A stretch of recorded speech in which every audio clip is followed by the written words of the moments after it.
Hello and welcome back to another episode of the Resonance Club. In this episode, I want to talk more about what I spoke about in last episode, which is about leaders and managers being the epicenter of culture. And so what I mean by being the epicenter of culture is it doesn't mean that they are the whole culture or that they're entirely responsible for how the culture is within a team, within a company. But they are the point on which it rests on. And in my mind, I'm kind of imagining like a spinning top. And you've got the point at the bottom, and that's the leader, the manager. That's what is keeping the culture, which is the, rest of it, spinning at an even pace to remain balanced, to keep turning. Because if you can imagine that if the point was somehow blunt, it wouldn't spin as well, or maybe if the point was bigger or smaller or skew or just didn't quite fit with that spinning top, it would spin off and flip over. And unfortunately, that metaphor is actually a lot more similar to reality than I would like to admit sometimes. And of course, the rest of the spinning top is, the team, the outside culture, the personalities within that, the type of work, the type of strength, the type of work styles, even the location. All these things contribute to a workplace culture, not just the manager, but they are the person, they are the factor that it balances on. And so a culture will readjust itself depending on who the manager or who the leader is, or who or what that person accepts as their basic standard, because ultimately a culture is what we accept, what we're willing to accept or stand for. It is our standards, it is our boundaries, it is essentially what we allow for, say, for example, on a work site, you've got, even if you've got 2 people, you still have a culture. 3 people, it's a lot more obvious, but let's say you've got your supervisor and an operator or a team member, and say they get along really well, they've got similar work styles. Those 2 people might not even think that there's a culture because they are so similar, they get along so well. And this is the key. A great culture you often won't notice when you're in it. You only really notice a culture when it starts to being, when you feel like you're not a part of the culture is when you start to really notice the culture. And so with this example, with the supervisor and the operator, they get along really well. They've got the similar work style. Let's just say they're both big picture thinkers on a building site. And so they're more of the attitude of like, yep, good enough is done. We need to focus on getting the whole project done. Just like move ahead, keep going fast. Now say you've got a third person that comes in, and this other operator is a lot more about precision. They're a lot more willing to redo work if it isn't perfect or if it isn't as good as the quality that they hold themselves to. Now, to the supervisor and the operator, who are big picture thinkers, who just want to get things done, who are go. And neither is wrong or right. It really just depends on if these work styles suit this kind of situation, this kind of work. Because even with this example, there's going to be examples where the big picture thinker is going to be a lot more beneficial, whereas the precision master is going to be a lot more better suited. So say the precision master comes in and you've got the supervisor who's a big picture thinker, you've got the other operator who's a big picture thinker. Suddenly this precision master is going to feel very out of place. They're going to feel like they don't fit into this culture, that somehow that maybe they're a perfectionist, that maybe there's something wrong with them because they just have a different level of, or different perspective around what is good work. They have a different work ethic. They are slow, but they're so precise. They see the quality in the work, but because the culture that they're in is very different to them, they're going to feel very out of place and out of sync. Now say that supervisor, the big picture supervisor, leaves, and another supervisor comes along that is also a precision master. Suddenly, the operator that is a precision master is going to feel very seen, very understood.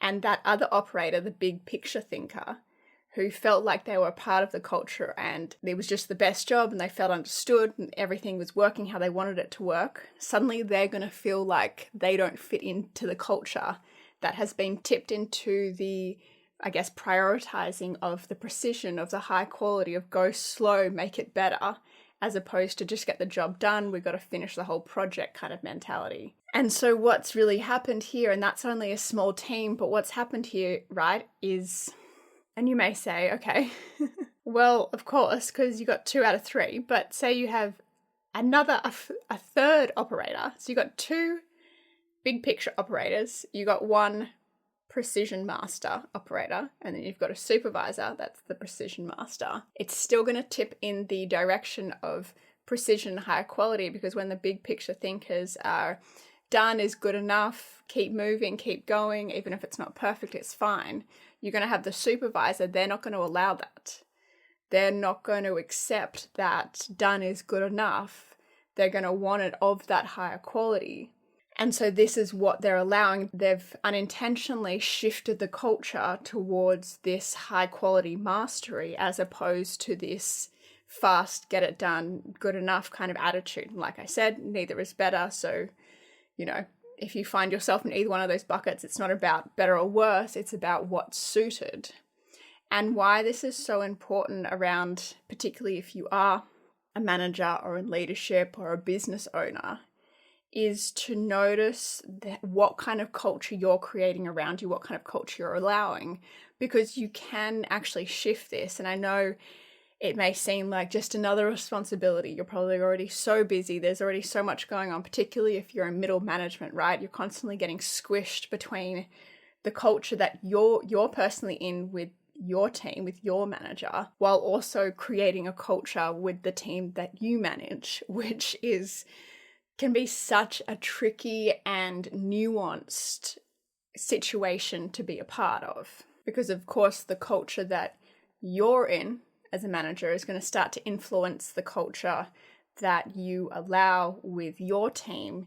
Because if you're constantly, say, the culture you're in with your manager isn't great, or you feel like it's not a culture you want to be a part of, it's high pressure, low care, tight deadlines, not much room for tolerance or just for humanness, then you may feel the need to put that same pressure, that same culture, or put that same culture on your team. And this is where personal responsibility really comes in, because when you are in a middle management type role, you don't actually have to allow the same culture in your team as the culture that you're experiencing it with your manager. But so many of us do. So many of us will, and I used to do this, right? I used to do this where it was like, okay, well, my manager is allowing this. My manager has this kind of culture. And so, it's not my fault if my team's culture is like this. But the thing is, what I started to notice really early on, and it really helped, I will say, and you'll hear me say this a lot, nervous system regulation. I know that's overused so much, but nervous system regulation really helps. And I don't just mean in the moment, but actually at a deeper level, at a subconscious and psychological level, working on any of the anxieties or triggers or things that create the fear of rejection, that create the fear of conflict, that create the fear that if you somehow don't accept the status quo, you will be cast out. Because to really create a great culture in a company that doesn't have a great culture, you have to go against the status quo, and you have to have the nervous system that can be okay and can handle being different from everyone else, and thus go against the status quo without fearing that you're going to be cast aside, that you're going to lose your job, that you're going to be, seen as someone people don't like. And of course, if you are already part of a company with a great culture, it's just a lot easier to amplify, which is, I think, of course, one of the reasons why people are so attracted to anywhere with a great culture is because you don't have to go against the status quo. Being with the status quo is nourishing, is supportive, is something you want to do. You want to amplify that status quo.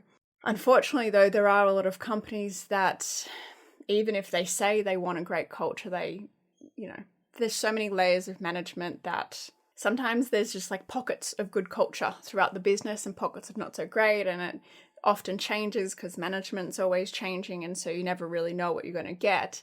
And so it's really up to you then to create the culture that you want to be a part of with the team that you have. And you can absolutely do this. You can create that even if it's not what you're experiencing from your management.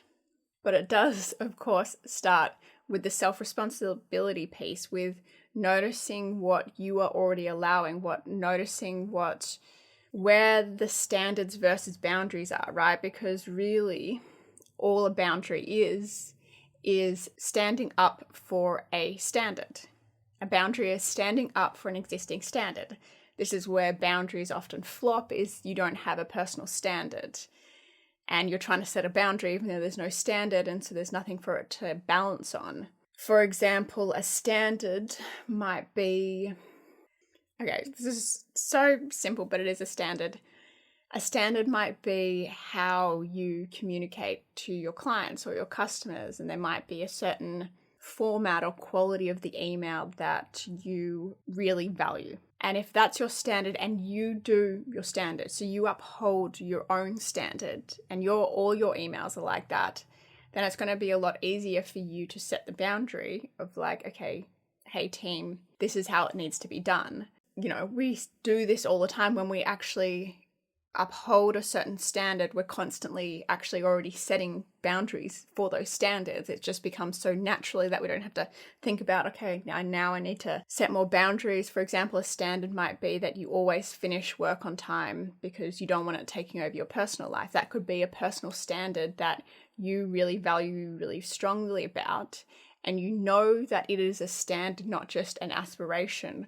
When it gets quote unquote threatened, and you're willing to upset someone else, and you're willing to, risk something to uphold that standard. So for example, if it is important standard for you to finish work on time and you're constantly asked to stay late, then it is something you really value when you are willing to walk away from that job because you feel like you're not being respected in that regard. When it's not a standard and an aspiration and you're trying to set a boundary for it, like I will not stay late after work, and then as soon as something urgent comes along and you end up just staying late and it's just like, oh, I don't want to annoy anyone, I don't want to piss anyone off, then it's a boundary, not a standard. But that's fine because you can develop standards. You can develop the things you value and how much you stand up for them as well, and how much more you value them than other people's approval. Because that's the growth, that's the skill, that's the personal evolution, is getting to the point where you value yourself more than you value the approval of other people. But the problem is we can also have, I guess, negative standards, I suppose, or not supportive standards for behavior and what we accept. For example, a standard or something you allow may be letting everyone work until the late hours of the night, or maybe you personally work until the late hours of the night, and so that is something you allow, because the opposite could be that you don't allow anyone to work in the late hours of the night and you make sure everyone goes home. And so it's all these subtle things, and neither is right or wrong, again, because in some industries with some cultures, working together until the late of the night can be really like collaborative and motivating. I know a lot of developers that love doing that, for example, and then you've got various blue collar jobs where it's all about first thing in the morning, starting early, and other jobs where it's about sleeping in and starting late. And so, there's a lot of things that are neither right nor wrong. You just got to really decide as the leader and the manager what kind of culture you want to allow, what kind of culture you want to develop. And then, of course, there are the actually non-supportive behaviors that really no culture should have, which is allowing bickering to go on, allowing comparison and people fighting each other and pointing each other out and constantly trying to pull each other down. Because if you as the leader are allowing that, then that becomes part of the culture. And the thing I really want to make clear with all this is, if I haven't already, is that yes, that does mean you have a big responsibility. but it also means you have the power to influence things for the better, to decide what you are willing to allow and what you are not willing to allow, and to really start to shift the culture in a direction that you want. Because what also happens is, as you, the manager, create a shift in the culture, there are going to be some people on the edges that are just going to fall off.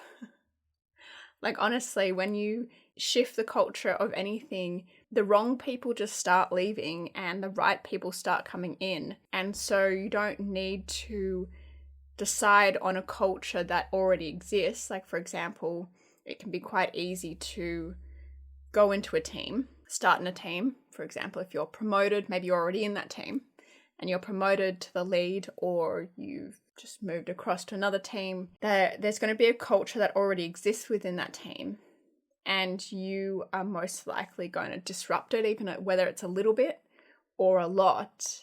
And what I wouldn't recommend is trying to fit into the culture that already exists, unless it's a culture you want to be a part of, and to instead be okay that you are going to shift the culture, but shift it in a direction that is going to be supportive and nourishing and all the things you value, whether that is high performance and humanness, to value quality above all else, but also be okay with mistakes. Because any culture, any team culture, company culture that can make space for the duality of humans, that can make space for the human experience as opposed to expecting everyone to behave like robots, is going to give people a lot of permission and safety to be themselves and be the best version of themselves. Because often what can happen is when we're constantly trying to protect ourselves and not be who we naturally are out of fear of rejection, because at least if we're rejected for pretending to be a version of ourselves we're not, it's way less painful than being rejected for being our most natural selves. And the problem is when people are constantly protecting themselves from their team, from their manager, they're also suffocating or dampening their full potential, their strengths, what they're really capable of. And so you get just a little bit less of people when they don't feel safe within a team. It's Simon Sinek who, I think in Leaders Eat Last, he talks about how resilient teams, really resilient teams, and what I mean by resilient teams are teams that can handle, are resilient to outside chaos, to external issues, to external problems, are the kinds of teams that find safety and support within the team. So internally they are solid, so it doesn't matter what happens externally. But if internally it's not solid and people are at each other and there's conflict and chaos and there isn't many standards or all the kinds of things we really just don't like at work, constant gossiping, constant complaining, constant deflecting, no responsibility, if that's constantly going on within a team, then anything, even the smallest chaos or uncertainty externally, will totally disrupt things because it isn't solid. It's not a solid, cohesive structure with you as the centerpiece keeping it all together. And I think most of us that get into management or leadership or even entrepreneurship, we really want to be able to lead great cultures, to be able to have great teams and do great things and lead those teams to do exciting things and, experience that together. But we forget that we actually have so much power and influence on the experience for people, to direct the experience people have when they come to work, and even how they interact with each other. What type of interaction is accepted when you are in the leadership position, when you are in quote unquote power in that context. But the other nuance to this is that the culture is going to be a reflection of your natural leadership style, your natural behaviors. And so you may list a bunch of things and set a bunch of rules, but ultimately it's also going to be a reflection of your behavior, how you speak, how you show up, how you interact with people when you think no one's paying attention. And ultimately, at the end of the day, the only person you can truly change is yourself. You can't actually change anyone else, but by doing your own inner work, doing your own personal development, resolving any of your triggers, your fears, your anxieties, your judgments about people, it is going to make it a whole lot easier, because as you evolve as an individual, the culture around you will start to evolve as a reflection of that. You're going to start attracting the kind of people that value the same things as you, that respect the same standards and the same boundaries as you. And that's when you start to really be able to create a culture that, as I've said so many times in this episode, that you also want to be a part of, because that's what so many of us want, right? We want to build a culture that we also want to be a part of, whether that's a culture around high performance, whether that's a culture around camaraderie. There's so many different cultures, and different ones fit for different types of workplaces and work styles. The accounting team is going to have a very different culture to the sales team, and that's perfect, and that's how it should be. And so you're going to get different people within those cultures as well, but there's going to be basic foundational things that everyone wants in their team culture, which is, of course, looking out for each other and respecting each other at a minimum. And I was reading a book last night called Great Leaders Care, and it had some wild statistics in it, and it was only printed in this year, 2026.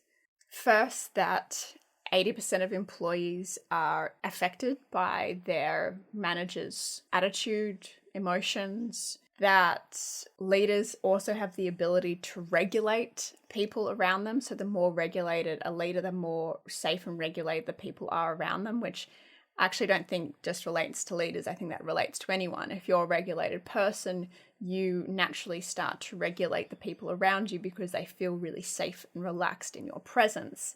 That is, of course, amplified when you're in a position of authority and of power. That level of regulation or dysregulation is amplified. And so use that information wisely, because the other statistics, unfortunately, was that 1 in 3 people have anxiety, mood-related disorders that are based on work, and a lot of them are invisible, unreported, unspoken about to the people around them. And so I think as a leader, it is of the utmost importance to lead yourself first, to lead by example, because not everyone is going to do exactly what you want them to do in the way you want them to do it. But that's the whole point. That's the whole part of it, is being able to accept other people's differences, be able to see that maybe if they're doing something slower, it's not because they're lazy, it's because they have a different way of thinking, a different way of processing. If someone does something fast or rushes something, it's not because they're rushing or messy. Maybe they have a different perspective, maybe they have different strengths, different skills. And so starting to accept people's differences allows you to see those differences, and it helps you actually be a bit more open-minded and able to redirect people into areas where they are going to feel like themselves and therefore work hard and fulfill their potential. Because ultimately, when people care about something, when they feel like they've been recognized, not just like, hey, well done, but I noticed you're really good at this, and so I want you to do this, like tangible recognition and reward, people are so much more motivated to continue working for things that they have been recognized for, which all ultimately comes back to the culture that you allow and the culture that you're willing to support as the epicenter of that culture. Okay, so to stop me going around in circles, I'm going to end the episode there. I would love to know your thoughts, your questions, if you are a manager and this has shaken something up for you, or if you resonate, or any other reflections, any other questions. I want to hear them. So thanks so much for listening, and I'll speak to you next time.